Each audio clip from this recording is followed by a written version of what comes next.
Hi friends, আমি Soma's cooking চ্যানেলে আপনাদের সবাইকে স্বাগত। আজ আমি আপনাদের পাকা আম দিয়ে ডেজার্ট বানিয়ে দেখাবো। আর এই ডেজার্টটি খেতে যেমনই সুস্বাদু হবে তেমনই মজার। চলুন তাহলে এখনই রেসিপিটা দেখে নিন। ভিডিওটি ভালো লাগলে লাইক ও শেয়ার করার অনুরোধ রইল। ডেজার্টটা তৈরি করার জন্য প্রথমে আমি এখানে 500 ml লিকুইড দুধ নিয়েছি। দুধটা ফুটতে বসিয়ে দিয়েছি। তারপর একটা বাটির মধ্যে নিয়ে নিচ্ছি 2 টেবিল চামচ কাস্টার্ড পাউডার, আর এর মধ্যে দিয়ে দিচ্ছি 1/4 কাপ ঠান্ডা দুধ। তারপরে দুধের সাথে কাস্টার্ড পাউডারটা ভালো করে মিশিয়ে নেব। এখানে যদি গরম দুধ নেন তাহলে কিন্তু কাস্টার্ড পাউডারটা ভালো করে গুলবে না। কাস্টার্ড পাউডার আমার ভালো করে গোলা হয়ে গেছে, আর এদিকে দুধটা আমি 5 মিনিট মতো ফুটিয়ে নিয়েছি। এরপর গুলে রাখা কাস্টার্ড পাউডারটা আমি দুধের সাথে মিশিয়ে দেব। তবে দুধে দেওয়ার আগে কাস্টার্ড পাউডারটা এইভাবে ভালো করে একবার মিশিয়ে নেবেন, কারণ কাস্টার্ড পাউডার দুধের তলায় বসে যায়। তারপর এটা আমি দুধের মধ্যে মিশিয়ে দিচ্ছি। এখন সঙ্গে সঙ্গে নাড়াচাড়া করে নিতে হবে। আর দেখুন দুধটা কিন্তু সঙ্গে সঙ্গে ঘন হতে শুরু করে দিয়েছে। এই পর্যায়ে গ্যাসের ফ্লেমটা মিডিয়ামে করে দিয়ে এই মিশ্রণটা আমি নাড়াচাড়া করতে থাকবো। আর এইভাবেই এই মিশ্রণটাকে আমি ঘন করে নেব।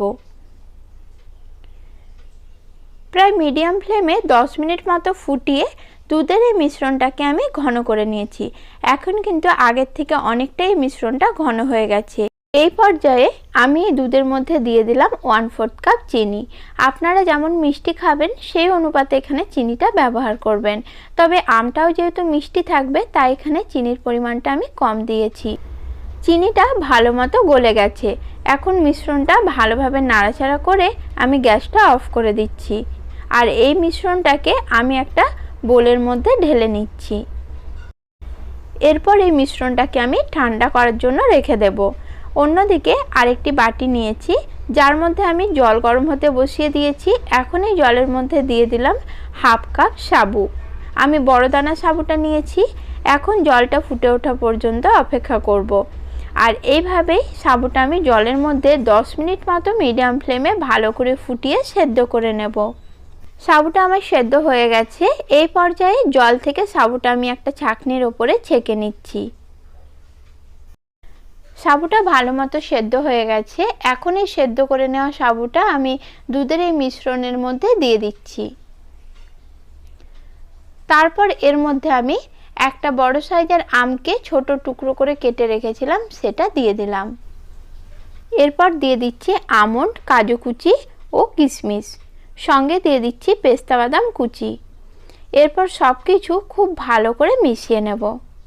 এই ডেজার্টটি খেতে খুবই মজার হয়। তার সঙ্গে এরকম একটি ডেজার্ট গরমে যদি খাওয়া যায় স্বাস্থ্যও ভালো থাকে। ছোট বড় সকলে এটা খেতে খুবই পছন্দ করবে।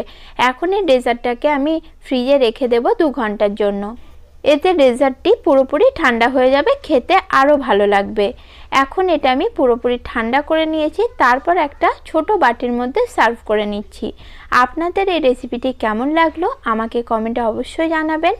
নমস্কার বন্ধুরা, সকলেই ভালো থাকবেন।